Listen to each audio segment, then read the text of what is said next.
ఓం గణానాం త్వా గణపతిగుం హవామహే కవిం కవీనాం ఉపమశ్రవస్తమం జ్యేష్ఠరాజం బ్రహ్మణాన్ బ్రహ్మణస్పద ఆనశృణ్వన్నోతిభిస్పీదసాదనం.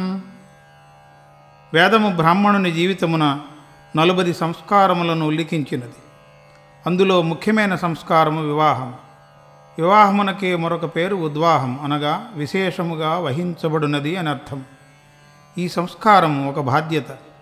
మానవునికి జీవితమున తీర్పవలసినవి 3 రుణములు: దేవరుణము, పితృరుణము, ఋషి రుణము. ఈ రుణములను తీర్చుకునే విధానము యజ్ఞేన దేవేభ్య, యజ్ఞములను చేయుట వలన దేవరుణము తీరును. ప్రజయా పితృభ్య, సంతానము పొందుట వలన పితృరుణము తీరును. బ్రహ్మచర్యేన ఋషిభ్య, బ్రహ్మచర్యమును ఆచరించుట వలన ఋషిరుణము తీరునన్నది వేదవాక్యం. కలికాలమున ఆధ్యాత్మిక చింతన కలిగి ఉండుట వలన దేవరుణము తీరును. ఉపనయనము నుండి వివాహం వరకు గల సమయము బ్రహ్మచర్య వ్రతముగా పరిగణించినచో ఋషిరుణము తీరును. పెండ్లి చేసుకుని సంతానము పొందుట వలన పితృరుణము తీరును. ఆ విధముగా పెండ్లి అనున్నది ఒక ఆధ్యాత్మిక బాధ్యత, ఒక మానసిక రసమయ సృష్టి, ఒక శారీరక సంబంధము, ఒక కౌటుంబిక అనుబంధము, ఒక హృదయ గ్రంథి. అందువలననే కాళిదాసు సంబంధం సప్తపదీనముచ్యతే అన్నాడు. సరైన సంబంధము 7 అడుగులు కలిసి వేసినచో కలుగునట, లేదా 7 మాటలు కలిసి మాట్లాడుకొన్నను అగునట. అది వివాహమున సప్తపది. వివాహం అనగా విశేషముగా వహించబడునది అని అర్థం. వహించుట ఇందు ముఖ్యమైన మాట. అనగా వివాహం ఒక బాధ్యత, ఒక బరువు. భరించువాడు భర్త, భరింపబడునది భార్య. ఎత్ర నార్యాస్తు పూజ్యంతే రమంతే తత్ర దేవతాః అని మనుస్మృతి చెప్పుచున్నది. స్త్రీలను ఆరాధించుట, పూజించుట మన సంస్కృతి యొక్క మూల లక్షణం. స్త్రీలు ప్రకృతి సిద్ధముగానే బాధ్యత కలిగిన వారని ధ్వని. బాధ్యత గురించి చెప్పవలసినది పురుషునికి మాత్రమే. అందువలననే ఈ సంస్కారముల వేదమున పురుషుని ఉద్దేశించి చెప్పబడినవి. వివాహమున బాధ్యతను వహించువారు ఇరువురును: వరుడు, వధువు, పురుషుడు ప్రకృతి, భర్త భార్య. వివాహము సుఖప్రదము, శుభప్రదము. వేద విహితమైన సంస్కారము. దీనిలో మొదట జరుగునది స్నాతకం. స్నాతకం అనగా బ్రహ్మచర్య వ్రతములో జరిగిన ఏవైనా లోపములకు ప్రాయశ్చిత్తం. ఇది కేవలము ప్రాయశ్చిత్తమే కాదు, అష్టదిక్పాలకులను, నవగ్రహములను, పంచభూతములను, ఇంద్రాది దేవతలను, బృహస్పతిని, సూర్యుని, చంద్రుని, అగ్నిని ఆరాధించు వ్రతము స్నాతకం. దీనివలన వరుణుకు లభించున్నది, వరుడు కోరుకున్నది ఆయుష్షు, వర్చస్సు, యశస్సు, బలము, అభివృద్ధి. స్నాతకమున కేశఖండనం ఒక ఆచారం. ప్రస్తుత కాలమున ఇది కేశఖండనం, పూర్వమున ఇది ముండనం. కేశములు స్వరూపమునకు, స్వరూపమునకు అందమునిచ్చు అలంకారణలు. అది సమర్పించుట ప్రాయశ్చిత్తం, అనగా అహంకార మమకారములను వదులుకొనుట. శాస్త్రదృష్టితో అది ప్రాయశ్చిత్తమైనను, లౌకికముగా చూచినచో పూర్తిగా కేశములను తీసివేసినను అట్టి రూపముతో వరుని వరించుట వధువు యొక్క మనస్సు కేవలము వరుని శారీరక సౌందర్యమునకు ప్రాధాన్యతనియని గరిమను తెలియజేయును. భగవంతునికి కూడా మనము కేశములను సమర్పించుటలోని ఆంతర్యం ఇదియే. స్నాతకము చేయనప్పుడు మొదలుకొని వివాహము పూర్తియగు వరకు సర్వకార్యములు అగ్నిసాక్షిగా జరుగును. అగ్ని సర్వభక్షకుడు, మనలోని లోపములను భక్షించును. సర్వరక్షకుడు, మనలను తాపత్రయముల నుండి రక్షించును. సర్వసాక్షి, మనము చేయి ప్రతి కర్మను ప్రత్యక్షముగా చూచుచుండును. ఆంధ్రుల వివాహము చాంద్రమాన పంచాంగమును అనుసరించి జరుగును. సాధారణముగా రాత్రి లగ్నములందే జరుగును. చంద్రుడు సాక్షి. స్నాతకమునకు, కాశీయాత్రకు సూర్యుడు సాక్షి. అగ్ని సర్వసాక్షి. స్నాతకము పూర్తి అయిన పిదప బ్రహ్మచారి అయిన వరుడు కాశీయాత్రకు పోవునప్పుడు అనుమతిని కోరును. చరిత బ్రహ్మచర్యోహం కృతవ్రత చతుష్టయ కాశీయాత్రాం గమిష్యామి అనుజ్ఞాం దేహిమే శుభం. బ్రహ్మచర్య వ్రతమున 4 విధములైన వ్రతములను ఆచరించిన వాడును నాకు కాశీయాత్ర చేయుటకు అనుజ్ఞ కావలను అని పెద్దలను కోరుకొనుట.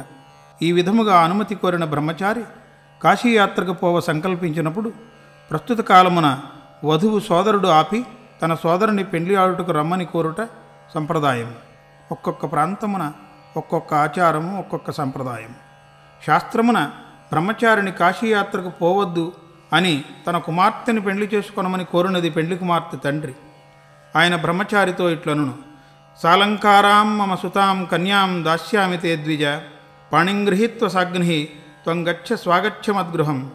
ఈ శ్లోకము మొత్తము వివాహము యొక్క ఆంతర్యమును పరిపూర్ణముగా ప్రతిబింబింపజేయనది. అలంకరించబడిన నా కుమార్తెను నీకు ఇచ్చుచున్నాను, నీవు ఆమె పణిగ్రహణము చేసి అగ్నితో అగ్నివలె నా గృహమునకు రమ్ము. ఇందు రెండు ముఖ్యమైన విషయములు: పాణిగ్రహణము, అగ్ని. అగ్నివలె పరిశుభ్రమైన బ్రహ్మచారి తన యందున్న లోపములను దహించుకొనుటయే కాక వధువు యందు ఏమైనా లోపములున్నచో ఆమెను కూడా పరిశుభ్రము చేసి పాణిగ్రహణము చేయును. పాణిగ్రహణము అనగా చేయి పట్టుకొనుట. ఒక పురుషుడు ఒక స్త్రీ చేయి పట్టుకొనుట అన్నది శాస్త్రమున ఇంతటి మహత్తరమైన సన్నివేశం. అసలు మన సంస్కృతిలో వివాహములు 8 రకములు. బ్రాహ్మము, కులశీలములు తెలుసుకొని అడిగిన బ్రహ్మచారికి కన్యనిచ్చుట. ప్రాజాపత్యం, వస్త్రాలంకృత అయిన కన్యనిచ్చి ఈమెతో కలిసి ధర్మమునాచరించమని చెప్పి వరుణకిచ్చున్నది. ఆర్షము, 2 గోవులను కన్యాదాతకిచ్చి కన్యను వరించుట. దైవము, దక్షిణలతో వేదికయందు ఋత్విక్కునకు కన్యనిచ్చుట. గాంధర్వము, కోరిక గల స్త్రీ పురుషులు కలియుట. శకుంతల దుష్యంతుల వివాహం. ఆసురము, కట్నమునిచ్చి వివాహము చేయుట. రాక్షసము, బలమును ఉపయోగించి కన్యను గ్రహించుట. శ్రీకృష్ణుడు రుక్మిణీదేవిని పరిణయమాడుట. పైశాచికము, మత్తురాలై నిద్రించుచున్న స్త్రీని కలియుట. వీటిలో మొదటి 4 వివాహములు ధర్మసమ్మతములు. ఆర్ష వివాహము వలన బ్రాహ్మమున, ప్రాజాపత్యమున, దైవమున కలిగిన సంతానము అటు ఇటు అనేక తరముల వారిని తరింపజేయుదురని విశ్వాసము. మనము చేయునది, అనుసరించున్నది ప్రాజాపత్యము. స్నాతకానంతరము వధూవరులకు మంగళస్నానములు చేయించెదరు. మధుపర్కములు కట్టెదరు. మధువుతో, తేనె, బెల్లములతో పర్కము కూడిన పదార్థములను పెట్టి నూతన వస్త్రములు ఇచ్చెదరు. మధుపర్కము వస్త్రమునకు పేరు కాదు. మధుపర్కము అనగా తేనె, బెల్లము పెట్టుట అని మాత్రమే అర్థం. తెల్లని వస్త్రము సత్వగుణ సంపన్నులైన వారికి చిగిరించిన రజోగుణము వంటి అంచుతో వారిరువురు నూతన వస్త్రములను ధరింతురు.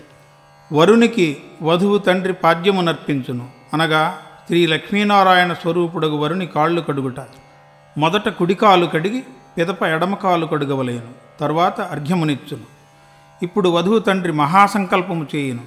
సమస్త పుణ్యనదీనద పర్వతదేశ సహిత బ్రహ్మాండమందు ఇంతదనుక తెలిసియు తెలియకయు చేసిన పర్వతముల వంటి పాపములన్నీయు నశించుట ద్వారా ఇక ముందు ఏ పాపములు చేయనని సమస్త ప్రజల ఎదుట ప్రతిజ్ఞ చేసి బ్రహ్మలోకావాప్తినందుటకు కన్యాదానము చేయుచున్నాను అని సంకల్పించును. అగ్నిష్టోమ, అతిరాత్ర, ఆప్తోర్యామ, శాంతపన, వాజపేయ, పౌండరీక, అశ్వమేధాది శతక్రతు పుణ్యఫలావాప్యర్థం మయా సహ 10 పూర్వరేషాం 10 అపరేషాం మద్వంశ్యానాం పితॄణాం నరకాదుత్తీర్య శాశ్వత బ్రహ్మలోక నివాస సిద్ధ్యర్థం స్వగృహోక్త ప్రకారేణ సాలంకృత సహిరణ్యోదక కన్యా మహాదానం కరిష్యే అని దీనిలో చివరి మాటల ద్వారా 10 తరాలు ఇటువారికి అటువారికి శాశ్వత బ్రహ్మలోక వాసాన్ని కోరుకుంటూ కన్యాదానం చేస్తాడు పెండ్లి కుమార్తె తండ్రి. ధర్మమునందును, అర్థమునందును, కామమునందును ఈమెను అతిక్రమింపరాదు అని కన్యాదాత పలుకును. నేను అతిక్రమింపను అని వరుడు ప్రతిజ్ఞ చేయును. ధర్మే అర్థేచ కామేచ నాతి చరితవ్యా అని పెండ్లి కుమార్తె తండ్రి పలుకును. బదులుగా నాతి చరామి అను వరుడు ప్రతిజ్ఞ చేయును. పిదప తదేవ లగ్నం సుదినం తదేవ తారావలం చంద్రబలం తదేవ అని ఆ లగ్నమే మంచి లగ్నమని, ఆ ముహూర్తమే సుముహూర్తమని పండితులు పలకగా తథాస్తు అని చెప్పుదురు. ఈ సమయముననే కన్య గౌరీ పూజ చేయును. గౌరీ కంకణ దేవతను ఉద్దేశించి పూజ చేయుట, ఎడమ చేతికి రక్షాబంధనము కట్టుట అనాది నుంచి 5వ తనమునకు ఆడబడుచులందించే అర్చన ఆనవాయితీగా నిలిచినది. శ్రీకృష్ణ పరమాత్మను వివాహమాడడానికి ముందు సాక్షాత్తు మహాలక్ష్మి అయిన రుక్మిణి గౌరీ పూజ చేయటం భాగవతంలో పోతనగారు అతి హృద్యమైన పద్యంలో వివరించారు.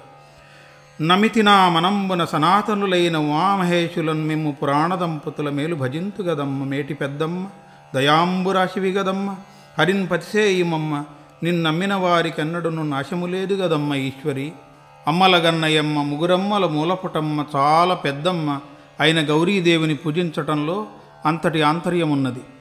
తెలుగునాట రుక్మిణీ కళ్యాణం చదివితే పెళ్లి కాని పిల్లలకు పెళ్ళవుతాయనే విశ్వాసం ఒకటి కొంతకాలం వరకు ఉండేది, ఇప్పుడు ఉన్నది. చదివేవారు పెళ్ళిళ్ళయ్యేవి. ఈ సమయంలోనే వధువు అంకురార్పణ చేసి నవధాన్యాలను పాలికల యందుంచును. అష్టైశ్వర్యములతో నవనిధులతో తొలతూగుటకై సూచనగా చేయు ఈ నవధాన్యముల అంకురార్పణ వారి వారి కోరికలు చిగురించునంతకు చిగురించుట ఒక ఊహాదోహదమైన సుందర సూచనం. అప్పుడు దీపాలతో మునిస్త్రీలు ముందు నడవగా గంపలో అలంకృత అయిన వధువును మేనమామలు కళ్యాణ వేదికకు కొనివస్తారు. సుముహూర్తం వరకు వధూవరులను ఒకరు చూసుకోరు. పెండ్లి కుమారుడు ఎవరి మునిమనుమడో, ఎవరి మనుమడో, ఎవరి కుమారుడో చెప్పి ఏ గోత్రం వాడో వివరిస్తారు. అలాంటి పెండ్లి కుమారునికి ఏ గోత్రానికి చెందినదో, ఎవరి మునిమనుమరాలో, ఎవరి మనుమరాలో, ఎవరి కుమార్తెను వధువుగా కన్యాదానం చేస్తున్నారో ప్రవర చెప్పి ఫలానా అబ్బాయికి ఫలానా అమ్మాయినిస్తున్నట్లు వివరిస్తారు. దైవల కశ్యప అసిత త్రయారుషేయ శాండిల్య గోత్రోద్భవాయ ఆదిశేషయ్యస్య నప్త్రే దైవల కశ్యప అసిత త్రయారుషేయ శాండిల్య గోత్రోద్భవాయ సీతారామాంజనేయస్య పౌత్రాయ దైవల కశ్యప అసిత త్రయారుషేయ చాండిల్య గోత్రోద్భవాయ వెంకట సుకుమారస్య పుత్రాయ దైవల కశ్యప అసిత త్రయారుషేయ చాండిల్య గోత్రోద్భవాయ అభినయ వరాయ అని వరుని పరిచయం చేస్తారు. కాశ్యప అవత్సార నైధువత్ర త్రయారుషేయ కాశ్యపస గోత్రోద్భవాం కన్యాం శ్రీరాములస్య నప్త్రీం కాశ్యప అవత్సార నైధువత్ర త్రయారుషేయ కాశ్యపస గోత్రోద్భవాం కన్యాం శ్రీ సత్యనారాయణస్య పౌత్రీం కాశ్యప అవత్సార నైధువత్ర త్రయారుషేయ కాశ్యపస గోత్రోద్భవాం కన్యాం శ్రీ రాజేంద్ర ప్రసాద శర్మణస్య పుత్రీం కాశ్యప అవత్సార నైధువత్ర త్రయారుషేయ కాశ్యపస గోత్రోద్భవాం కన్యాం సుష్మానాంనీం కన్యాం అని వధువును పరిచయం చేస్తారు. ఇక్కడ సుముహూర్తానికి ముందు ఒక లోకోత్తరమైన చూర్ణిక చదువుతారు పురోహితులు. సమస్త గురుదేవత మహర్షి పతివ్రత నదీ సుగంధ వృక్ష పర్వత శాస్త్ర జ్యోతిషాదులకు అనుకూలముగా ఫలప్రదముగా గ్రహాలు ఉండుగాక అని ప్రార్థన. ఇక సుముహూర్తము. వధూవరులు తల మీద జీలకర్రతో కూడిన బెల్లము నుంచెదరు. ఆయుర్వేదమును అనుసరించి ఇది ఇద్దరికీ చలవ చేసి నిద్రలేమి నుండి స్వస్థతను చేకూర్చును. ఇద్దరు జీలకర్ర బెల్లంలాగా అంటుకొని జీవితాంతం కలిసి ఉంటారు. జీవితంలో జీలకర్ర లాంటి రుచులు ఎదురవుతాయి, బెల్లం లాంటి రుచులు ఎదురవుతాయి. వాటిని సవ్యంగా కలిసి శిరసావహించడమే సుముహూర్త కాలంలోని ఈ ప్రక్రియకు అర్థం. ఇప్పుడు వధూవరులు శాస్త్రరీత్యా భార్యాభర్తలైనట్లే. అప్పుడు అఘోర చక్షు అనే మంత్రంతో పురుషుడు కన్యను చూస్తాడు. కన్య తలపై కాడి నుంచి ఆమె తలపై ఉంచిన దర్భచుట్టపై కాడి రంధ్రములోంచి నీరు మంగళసూత్రముల మీదుగా వరుడు పోస్తాడు. కాడి రంధ్రాన్ని బంగారంతో శంతే సువర్ణం అనే మంత్రంతో మూస్తాడు. ఆ నీరు ఆపహ శతం పవిత్ర వితతాహ్యాసు అనేక తీర్థములు ఆ నీటి యందున్నవి, వీటితో మనము పవిత్రులము అగుదుముగాక అని వరుడు చెప్తాడు. తరువాత దర్భతాటితో వధువునకు నాభికి ఉత్తరముగా ముడివేసి దక్షిణముగా చుట్టి ఉంచాలి. అప్పుడు మంగళసూత్ర ధారణ. నా జీవితమునకు కారణమైన ఈ మంగళసూత్రమును నీ కంఠమున కట్టెదను. ఓ సౌభాగ్యవతి, నీవు 100 షరత్తులు జీవించు. మాంగళ్యం తంతు నానేన మమ జీవనహేతునా కంఠే బధ్నామి శుభగే త్వం జీవ శరదాం శతం అని 3 ముళ్ళ బంధం ఏర్పడుతుంది మాంగళ్య ధారణంతో. ఆ 3 ముళ్ళు ఆంతర్యం ఏమిటి? ఒక ముడి మన ఇద్దరి బంధము, ఇంకొక ముడి మన 2 కుటుంబాల అనుబంధము, మరో ముడి మనకి సంఘంతో ఉన్న సంబంధము. అది మంగళసూత్రమును కట్టుటలో నిబిడీకృతమైన సంప్రదాయము. దీని తర్వాత శాస్త్రము తతః ఆర్ద్రాక్షతారోపణం కుర్యాత్ అని చెప్పుచున్నది.